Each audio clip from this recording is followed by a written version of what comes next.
Welcome student. Welcome in the session number 2. In the session number 2 we are discuss about the topic algorithms, flowcharts, type of error and component of the C language. ठीक है, तो सबसे पहले हम सभी discuss करेंगे कि algorithm क्या है. What is the algorithm. जैसे सपोज करिए अगर आपके सामने कोई एक प्रॉब्लम आती है तो आप क्या करते हो उस वक्त. प्रॉब्लम को हम ये देखते हैं कि हमारी ये प्रॉब्लम है और इस प्रॉब्लम का सोल्यूशन क्या हो सकता है. Means we are getting the expected solution of the problem. ठीक है, उस प्रॉब्लम को मैंने step by step solution of the solving the procedure. जो भी कोई प्रॉब्लम होती है उस प्रॉब्लम का जब भी हम स्टेप बाय स्टेप प्रोसीजर निकालते हैं कि हमारे ये प्रॉब्लम है, इस प्रॉब्लम को ये आना चाहिए, फिर ये आना चाहिए, फिर ये होना चाहिए, फिर ये होना चाहिए, फिर ये होना चाहिए, इसके बाद हमारी प्रॉब्लम सॉल्व हो जाती है. ठीक है, मीन्स जब भी हम एल्गोरिथम की बात करते हैं इन द सी लैंग्वेज, ये क्या होता है कि हमारा ब्लॉक स्ट्रक्चर होता है किसी भी एक प्रॉब्लम के सोल्यूशन का. ठीक है, स्टेप बाय स्टेप प्रॉब्लम. ठीक है, step by problem solving procedure. ठीक है, जो भी हमारे पास step by step problem solving procedure होता है उसी को हम क्या बोलते हैं, एल्गोरिथम्स बोलते हैं. Algorithm is a finite set of step defining the solution of a particular problem. अगर हम ये चीज़ कहें कि हमारे पास एक फाइनाइट सेट होता है, यहाँ पर ध्यान दीजिएगा कि एक वर्ड यूज किया गया finite set. Means algorithm never be infinite. Means algorithm जब भी हम बनाएंगे तो हमारा एल्गोरिथम इनफाइनाइट नहीं होना चाहिए. मीन्स एक फाइनाइट एक सर्टेन कंडीशन के बाद वो हमारा क्या होना चाहिए, टर्मिनेट हो जाना चाहिए. क्योंकि अगर ये टर्मिनेट नहीं हुआ तो मतलब क्या होगा कि आपकी प्रॉब्लम का कोई सोल्यूशन नहीं है. ठीक है, तो मीन्स हमारे पास जो भी प्रॉब्लम हम एल्गोरिथम डिजाइन कर रहे हैं वो एल्गोरिथम कैसा होना चाहिए, एक फाइनाइट सेट ही होना चाहिए. ठीक है, an algorithm is the series of step arranging the logical sequence. Mean arranging in the logical sequence means जो भी एल्गोरिथम हम डिजाइन कर रहे हैं, जो भी एल्गोरिथम हम बना रहे हैं, उसमें क्या कर रहे हैं, हमारे पास जो भी टेक्स्ट है, जो भी मैटर है, उसका एक step by step and logical sequence हम क्रिएट कर रहे हैं. मीन्स हमें फर्स्ट स्टेप पे ये करना है, सेकंड स्टेप पे ये टास्क करना है, थर्ड स्टेप पे ये टास्क करना है, फोर्थ स्टेप पे ये टास्क करना है. इसके बाद हमारा जो भी टास्क होगा वो हमारा कंप्लीट हो जाएगा. मीन्स हम क्या कर रहे हैं कि हमारे पास एक स्टेप बाय स्टेप प्रोसीजर निकलता जा रहा है कि हमारे पास अगर ये प्रॉब्लम आई, इस प्रॉब्लम का ये सोल्यूशन होगा, आपको पहले ये करना होगा, पहले ये करना होगा, फिर ये करना होगा, फिर ये करना. जैसे सपोज करिए अगर आप अपने घर से कहीं जाना चाहते हैं या रेडियो स्टैंड टैक्सी स्टैंड जाना चाहते हैं, ठीक है, या फिर किसी इधर सिटी जाना चाहते हो, आप क्या करते हो, घर से निकलते हो, बाहर जाकर रिक्शा लेते हो, रिक्शा जाकर फिर ऑटो स्टैंड पे जाते हो, टैक्सी स्टैंड पे जाते हो, फिर वहाँ से टैक्सी लेते हो, फिर अपनी जो भी डेस्टिनेशन होती है डेस्टिनेशन तक जाते हो. मीन्स आपको क्या किया, आपने एक स्टेप फॉलो किया कि आपको पहले ये करना था, पहले ये कर, फिर इसके बाद ये करना, फिर इसके बाद ये करना, फिर इसके बाद ये करना. मीन्स एक बेसिक रिक्वायरमेंट के अकॉर्डिंग हमने क्या किया, अपने स्टेप डिसाइड किए कि हमें पहला स्टेप कौन सा करना है, फिर उसके बाद का स्टेप कौन सा करना है. ऐसा तो है नहीं कि आप पहले टैक्सी स्टैंड जाएंगे, टैक्सी लेके अपने घर आएंगे, फिर रिक्शा लेंगे, फिर टैक्सी अपने जहाँ पर जाना है वहाँ पर जाएंगे. तो ऐसा तो करते नहीं. मीन्स हमें हर स्टेप की इंपॉर्टेंस पता होती है कि हमें स्टेप के किस लोकेशन पे, किस सीरीज पे पेस्ट करना होता है. इसके बाद देखते हैं कि क्राइटेरिया क्या है. Criteria followed by an algorithms. जब भी कोई एल्गोरिथम आप क्रिएट करते हैं तो उसके लिए कुछ बेसिक रिक्वायरमेंट होती है.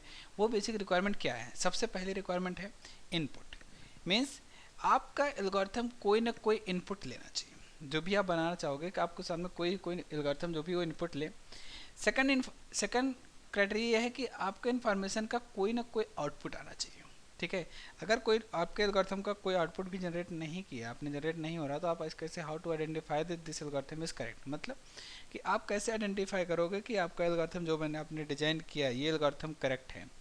थर्ड स्टेप है फाइनाइटनेस. जैसे अभी थोड़ी देर पहले ही डिस्कस किया गया कि हमारा जो भी एल्गोरिथम है वो इनफाइनाइट नहीं होना चाहिए. मतलब it must be terminate in some condition. ठीक है, सम सिचुएशन. मीन्स किसी ऐसी कंडीशन सिचुएशन पे ये क्या होना चाहिए, मस्ट है कि टर्मिनेट होना चाहिए. फाइनाइटनेस. ठीक है, डिफिनेटनेस. ठीक है, मीन्स ये पर्टिकुलर आपका एल्गोरिथम किसी न किसी एक डिफिनेशन को फाइंड आउट कर रहा है. मीन्स एक प्रॉब्लम का सोल्यूशन को बता रहा है. ऐसा नहीं कि मैंने ये लिख दिया लेकिन इस प्रॉब्लम का कोई मतलब ही नहीं है कि मैंने क्यों लिखा, क्या इसका रीज़न है. मीन्स ये डिफिनेटनेस होना चाहिए कि हमारे पास ये चीज़ है तो ये चीज़ ऐसे ही होगी. इसके बाद इफेक्टिवनेस. मीन्स जो प्रॉब्लम हमारे पास मैंने फाइंड आउट किया है, इस प्रॉब्लम का सोल्यूशन जो मैंने बताने जा रहा हूँ, जो मैं बता रहा हूँ, ये प्रॉब्लम का सोल्यूशन क्या होगा, इफेक्टिव होगा कि इसके बाद हम इजीली क्या कर सकते हो, इस प्रॉब्लम को सॉल्व कर सकते हैं. ठीक है, this is the basic criteria of the creating algorithm. अब यहाँ पर एक एल्गोरिथम स्टेप्स है कि जैसे मैंने यहाँ पर लिखा. ठीक है, यहाँ पर सबसे पहले मैंने एल्गोरिथम को क्या किया, स्टार्ट किया. इसके बाद स्टार्ट करने के बाद मैंने यहाँ पर इनपुट दिया, दो वेरिएबल दिया, ए वेरिएबल बी. ठीक है, इन दोनों वेरिएबल को मैंने क्या किया, सम किया, ए प्लस बी किया. इसके बाद यहाँ पर सम में वैल्यू स्टोर किया. फिर मैंने क्या किया, प्रिंट सम. ठीक है, थर्ड स्टेप मैंने सम को प्रिंट कराया. फोर्थ स्टेप में हमारा क्या हो गया, प्रोग्राम एल्गोरिथम टर्मिनेट हो गया, मतलब एंड कर गया है। यहाँ पर फाइनाइट है, ठीक है, इनपुट भी ले रहा है, आपके पास आउटपुट भी आ रहा है, डिफिनेटनेस भी है, मीन्स हमारे पास डिफिनेशन भी है और फाइनाइट भी है, ठीक है। मीन्स ये हमारा कहता है हमारा एक स्टेप एल्गोरिथम्स का है। अब जब एल्गोरिथम हम डिजाइन करते हैं तो उसके लिए हमारे पास डिफरेंट टाइप्स के डिजाइन मैकेनिज्म है। एक हमारे पास टॉप डाउन है, दूसरा हमारे पास बॉटम अप डिजाइन है, ठीक है। तो हम डिजाइन जब यूज़ करते हैं तो कैसे आइडेंटिफाई करेंगे हम टॉप डाउन डिजाइन यूज़ कर रहे हैं या फिर बॉटम अप डिजाइन यूज़ कर रहे हैं, ठीक है। जब टॉप डाउन डिजाइन यूज़ करने की बात आती है तो हम ये फाइंड आउट करते हैं कि हमारे पास जो एल्गोरिथम्स हम यूज़ कर रहे हैं, जिस एल्गोरिथम को हम बना रहे हैं, वो एल्गोरिथम कैसे वर्क करेगा, कैसे आगे जाएगा, कैसे उसको ट्रीट करेगा, ये हमारा बताता है फाइनाइटनेस टॉप डाउन, ठीक है। मीन्स हम ऊपर से प्रॉब्लम फाइंड आउट करेंगे, प्रॉब्लम का स्टेप बाय स्टेप सोल्यूशन देते हुए फिर लास्ट में जाएंगे। देखिए, top down design provide the way of the handling the logical complexity and the detail encountered in the computer algorithm. It allow building solution to problem in the step by step. Top down design taking the general statement about the solution one at a time, ठीक है, and then breaking them into the more precise sub task सब problem, ठीक है। पहले एक problem को find out करेगा, फिर उसकी सब प्रॉब्लम फाइंड आउट करेगा, फिर उसकी सब प्रॉब्लम फाइंड आउट करेगा, फिर उसकी सब प्रॉब्लम, और प्रॉब्लम को ब्रेक करते करते इतनी इस लेवल तक जाएगा कि वो प्रॉब्लम बहुत छोटी हो जाएगी, फिर उसके बाद उसको इजिली सॉल्व कर सकते हैं, ठीक है। फ्लो चार्टिंग, अब हम देखें कि फ्लो चार्ट क्या है। फ्लो चार्ट बेसिकली क्या होता है कि हमारे pictorial representation of any the algorithm, जो भी एल्गोरिथम हम डिजाइन कर रहे हैं, जो भी एल्गोरिथम हमने डिजाइन किया, अगर उस एल्गोरिथम को मुझे पिक्टोरियल रिप्रेजेंटेशन करना हो तो कैसे करेंगे, ये हमारा मैकेनिज्म बताता है फ्लो चार्टिंग का, ठीक है। Flow chart is a pictorial representation of the sequence of instruction given to the computer, कि मीन्स हमने पिक्टोरियल बता दिया कि ये हमारा पहला सीक्वेंस था, इसके बाद हमारे पास ये होगा, इसके बाद ये स्टेप आएगा, इसके बाद ये स्टेप आएगा, इसके बाद फर्दर ये स्टेप, मीन्स मैंने स्टेप बाय स्टेप प्रोसीजर बता दिया कि आपका ये चीज़ आना चाहिए इन द ग्राफिकल वे में, आपका ये आएगा फिर आपका ये आएगा। This the mechanism is called the flow chart, ठीक है। जैसे देखिए, यहाँ पर सबसे पहला स्टेप वही हमारा एल्गोरिथम है, उसी एल्गोरिथम मैंने बताया कि ये हमारा स्टार्ट एंड स्टॉप, स्टार्ट किया, फिर इसके बाद यहाँ पर कोई भी डिसीजन लेना है, डिसीजन आपने लिया, फिर इनपुट एंड आउटपुट किया, ठीक है। तो इसके बाद क्या किया, ये डायरेक्शन हमारा एरो क्या करते हैं, डायरेक्शन शो कर दिए, फिर इसके बाद हमारे पास ये प्रोसेस मीन्स बीच में प्रोसेस शो कर देती है। हमारे कुछ सिंबल्स हैं, जो सिंबल यूज ये बताते हैं कि कैसे हम फ्लो चार्ट को क्रिएट करेंगे, किसके सिंबल यूज करके फ्लो चार्ट को डिजाइन किया जाएगा, ठीक है। Some rules for flow chart, ठीक है। Every flow chart has start and stop symbol, देखिए ये मैंने स्टार्ट का सिंबल था, ये डिसीजन का सिंबल, ये इनपुट आउटपुट का सिंबल, ये फ्लो का सिंबल और ये प्रोसेस का सिंबल। मीन्स जब भी आप कोई भी फ्लो चार्ट क्रिएट कर रहे हो उसके लिए आपके पास कंपलसरी होता है कि आपका फ्लो चार्ट मस्ट है स्टार्ट होना चाहिए स्टार्ट सिंबल के साथ, और ये कंपलसरी है कि वो स्टॉप सिंबल के साथ स्टॉप भी होना चाहिए, ठीक है। मीन्स आपके फ्लो चार्ट में दो सिंबल कंपलसरी हो गए, एक स्टार्ट का, दूसरा स्टॉप का। The flow of sequence is generally from the top to the bottom of the page, ठीक है। मीन्स ऐसा नहीं कि अगर आपका जो फ्लो चार्ट का फ्लो है, ठीक है, हमारा बॉटम से स्टार्ट हो रहा है और टॉप जाके स्टॉप हो जा रहा है, means top to bottom, top bottom to up नहीं होना चाहिए। इसका जो फ्लो होना चाहिए वो कैसा होना चाहिए, टॉप टू बॉटम, ठीक है। अब इसके बाद हमारे पास ये फाइंड आउट करते हैं कि एरर क्या है, कैसे एरर को फाइंड आउट करते हैं कि एरर हमारे प्रोग्राम में आती क्यों। सबसे पहले देखते हैं कि एरर है क्या चीज़। एरर बेसिकली क्या होती है कि अनवांटेड या अनफेवरेबल ऐसी कंडीशन होती है जो हम चाहते हैं या जो कि हम चाहते हैं कि हमारे प्रोग्राम में ना हो, लेकिन फिर भी क्या होती है वो प्रोग्राम में अकर हो जाती है कि मैंने ये काम किया था, ये काम करना चाहा था लेकिन वो काम नहीं हो पाया, ठीक है। जैसे सबसे पहले यहाँ पर दिया गया है कंपाइलेशन एरर। कंपाइलेशन एरर क्या है कि कैसे प्रोग्राम को हम कंपाइल करेंगे, कैसे हम प्रोग्राम को रन करेंगे, ठीक है। जब भी कंपाइलेशन एरर की बात करते हैं तो यहाँ पर also known compilation error that prevent your program for running, ठीक है। कि जब हम प्रोग्राम को कंपाइल कर रहे होते हैं, कंपाइल करने के साथ साथ हमारे पास ये बताता है कि ये प्रोग्राम हमारा, ठीक है, ये प्रोग्राम कैसे हमारा एग्जीक्यूट करेगा, ठीक है। क्या ऐसे एरर हैं, क्या ऐसी प्रॉब्लम सिचुएशन आ रही है कि जो हमारे प्रोग्राम को एग्जीक्यूट करने के लिए प्रिवेंट कर रहे हैं, ठीक है। This error is called compilation error. Means हमारा प्रोग्राम जब कंपाइल करेंगे तो कंपाइल करते वक्त ये बता देगा कि आपके प्रोग्राम में there are some error which is uninterrupt the program execution, ठीक है। इसके बाद हमारे पास है सेकंड एरर है run time error. Run time error आपको ये बताता है कि कैसे कि हमारे पास एक प्रोग्राम है, इस प्रोग्राम में कैसे हम इसको एक्सेस करेंगे। ठीक है, तो run time error are error that occur while program your program runs. ठीक है, ये एरर हमारी तब आती है जब हमारा प्रोग्राम करंट टाइम पे एग्जीक्यूट हो रहा होता है। मीन्स हमारे प्रोग्राम में अगर रनिंग कंडीशन में है, रनिंग कंडीशन में क्या करते हैं कि हम प्रोग्राम को एग्जीक्यूट करते वक्त कि बीच में कोई ऐसी एरर आ गई, जैसे आपने सपोज करो डिवाइड बाय 0 कर दिया, कोई नंबर रनिंग भी है, उस नंबर को 0 से डिवाइड कर दिया। जब 0 से डिवाइड करेंगे तो ये कंडीशन आपका प्रोग्राम रनिंग कंडीशन में है, वहाँ पर जो एरर आ जाएगी वो हमारी होती है run time error. Third error आप डिस्कस करें तो थर्ड एरर हमारी है logical error. Logical error are error that code may compile and run without error. ठीक है, but the result of an operation may produce a result that you did not expected. ठीक है, logical error की क्या मतलब है? इसका मतलब ये होता है कि आपके प्रोग्राम में कोई एरर नहीं है।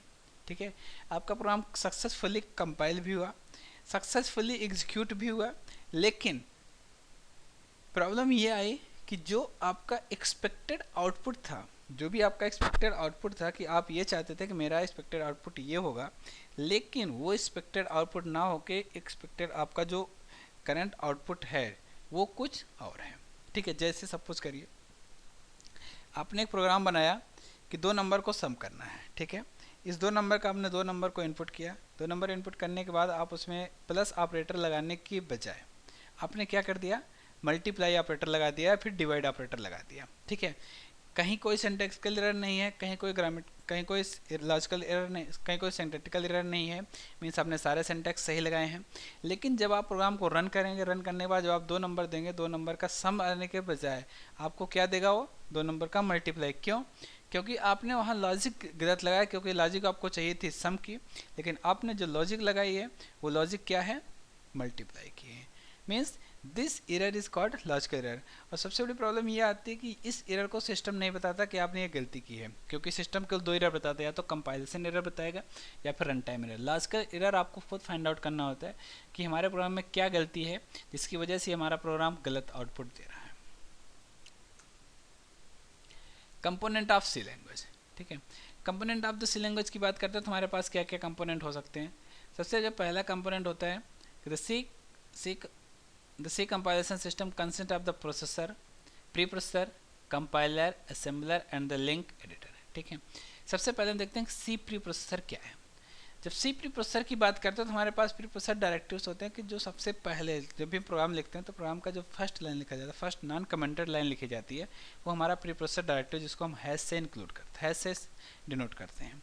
ठीक है, अब इसके बाद जब हैश से डिनोट करते हैं तो ये क्या करता है कि जो भी कमेंट, जो भी कंटेंट आपने उसके अंदर लिखा है, उस कंटेंट को सबसे पहले एग्जीक्यूट करता है हमारा कंपाइलर। ठीक है, कंपाइलर एग्जीक्यूट करने के बाद द प्रीप्रोसेसर कंपोनेंट और the compiler read line in your source file. ठीक है, it also accept directive in your source file to include the content of the named file in your program. ठीक है, जैसे suppose करिए आपने एक preprocessor directive use किया hash include. ठीक है, हैश इंक्लूड करने के बाद आपने ये फाइंड आउट किया कि ये हमारा प्रोग्राम है, ये प्रोग्राम हमारा इस पर्टिकुलर फाइल को इंक्लूड करना। मीन्स जैसे मैंने लिख दिया कि हैज़ इंक्लूड iostream.h। ठीक है, has include stdio.h, has include alloc.h। Means आप अपने प्रोग्राम में, पर्टिकुलर प्रोग्राम में आप alloc.h या studio.h नाम की फाइल को इंक्लूड करना चाहते हैं। मीन्स जैसे प्रीप्रोसेसर डायरेक्टिव को ये वर्ड मिलेगा कि हैज़ इंक्लूड फाइल नेम, तो क्या करेगा, आप सबसे पहले आपको चेक करेगा कि ये फाइल आपको किस लोकेशन पे अवेलेबल है। इस लोकेशन के बाद, पर्टिकुलर लोकेशन के बाद फर्दर ये आइडेंटिफाई करेगा कि ये फाइल की हमें लोड कैसे करनी है। ठीक है, इसके बाद जो सेकंड कंपोनेंट हमारे पास आता है, इसके बाद आता है सी कंपाइलर का। ठीक है, C compiler translate the C language code source code in the machine language code और ऑब्जेक्ट कोड। ठीक है, ये हमारा क्या करता है कि हमारे जो भी सोर्स कोड है, जो भी आपका C.C फाइल है, उस फाइल को रीड करेगा, रीड करने के बाद उसके मशीन कोड में कन्वर्ट कर देता है, ऑब्जेक्ट कोड बनाता है। ऑब्जेक्ट कोड कन्वर्ट करने के बाद फिर हमारे प्रोग्राम को यह कह सकते हो कि एरर फ्री सोर्स कोड बना देते हैं। ठीक है, C assembler, the assembler translate the assembly language code into the machine instruction. ठीक है, you can write the C program as well as the assembly program in the C editor. ठीक है, अगर हम असेंबली का प्रोग्राम लिखेंगे तो उसके लिए हमें असेंबलर चाहिए, तो असेंबलर भी हमारे पास सी प्रोग्राम में अवेलेबल है, जिसके थ्रू क्या कर सकते हैं कि अगर असेंबली लैंग्वेज की कोई भी कोडिंग की है तो उस कोडिंग को कन्वर्ट कर देगा ये मशीन इंस्ट्रक्शन में। Compilation and executing C program. ठीक है, अब यहाँ पर देखते हैं कि हमारे पास सी प्रोग्राम को अगर कंपाइल करना है, एग्जीक्यूट करना है तो कैसे करेंगे। ठीक है, there are 3 steps in executing the C program. सबसे पहला स्टेप होता है हमारा कंपाइलिंग का, सेकंड स्टेप होता है हमारा लिंकिंग का, एंड थर्ड स्टेप होता है हमारा रनिंग का। अगर हमें करना है तो कैसे करेंगे। जब हम कंपाइल प्रोग्राम करते हैं तो इसके लिए हमारे पास एक शॉर्टकट की है Alt+F9। जब Alt+F9 की प्रेस करेंगे तो आपको ये आपके पास एक मैसेज शो करेगा कि how many lines it compile, how many errors it found and how many warnings it display. ठीक है, तो आपको ये बता देगा कि आपके पूरे सोर्स कोड में कितनी लाइन इसने कंपाइल किया, इस लाइन में कितनी एरर थी और कितनी नंबर ऑफ वार्निंग्स थी। इसके बाद सेकंड स्टेप आता है लिंकिंग का। लिंकिंग जब करता है तो सबसे ये चेक करता है कि आपके फाइल के करस्पॉन्डिंग एक ऑब्जेक्ट फाइल बनती है। ये ऑब्जेक्ट फाइल को लिंक करने की कोशिश करता है जब आप लिंकिंग फेज यूज़ करते हैं। लिंकिंग फेज यूज़ करने कंप्लीट होने के बाद जब अगर सक्सेसफुल लिंकिंग हो गई तब ये क्या करता है कि आपके फाइल के करस्पॉन्डिंग एक एग्जीक्यूटेबल फाइल क्रिएट करता है, मीन्स EXE फाइल ये बनाता है। EXE फाइल बनाने के बाद फिर फर्दर आपके पास आता है सिस्टम रनिंग का। जब आप रनिंग करते हैं तो इसके लिए हमारे पास शॉर्टकट की है Ctrl+F9। जब आप Ctrl+F9 की प्रेस करते हैं तो आपकी एग्जीक्यूटेबल फाइल क्या होती है, सिस्टम पर रन करती थी और आपने जो भी कोड उसमें लिखा है, जो भी कोड आपने राइट किया है, उसका आउटपुट आपके सामने डिस्प्ले हो जाता है। ठीक है, अब यहाँ पर कहते हैं कि the C program saved with the extension .c।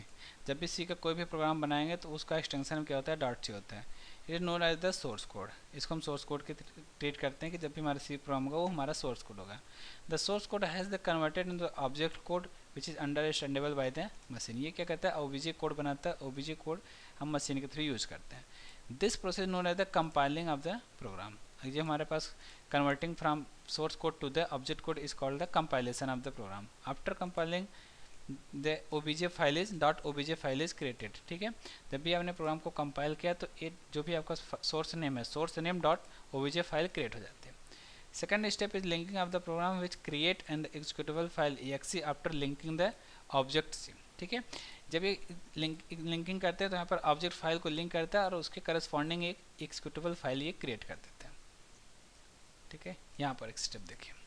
सबसे पहला स्टेप आपका यह था सोर्स फाइल। ठीक है, ABC सोर्स फाइल, यहाँ से आपने इंक्लूड किया stdio.h हेडर फाइल। ये फाइल इस सोर्स फाइल में इंक्लूड हुई। इंक्लूड होने के बाद ये कंपाइल किया। प्रोग्राम कंपाइल करने के बाद ये क्या करेगा, .obj abc.obj means object code generate किया। ऑब्जेक्ट कोड जनरेट करने के बाद ये ऑब्जेक्ट कोड की लिंकिंग करेगा। लिंकिंग करने के बाद अगर ये सक्सेसफुल लिंक हुआ तो क्या कर देगा, ये एग्जीक्यूटेबल कोड क्रिएट कर देगा और हम इस एग्जीक्यूटेबल कोड को ही रन करते हैं अपने सिस्टम में। और यहाँ से क्या करता है, एग्जीक्यूटेबल कोड ही हमारी जितनी लाइब्रेरीज फाइल होती हैं, लाइब्रेरीज फाइल को भी ऐड करता है। इसके बाद डू इट योरसेल्फ। अब यहाँ पर आपको क्या करना है, एक फ्लो चार्ट क्रिएट करना है 2 नंबर को सम करने का। इसके बाद आप एक एल्गोरिथम राइट करना है कि जो आपको 1 से लेकर 10 नंबर तक डिस्प्ले करते हैं। Thank you.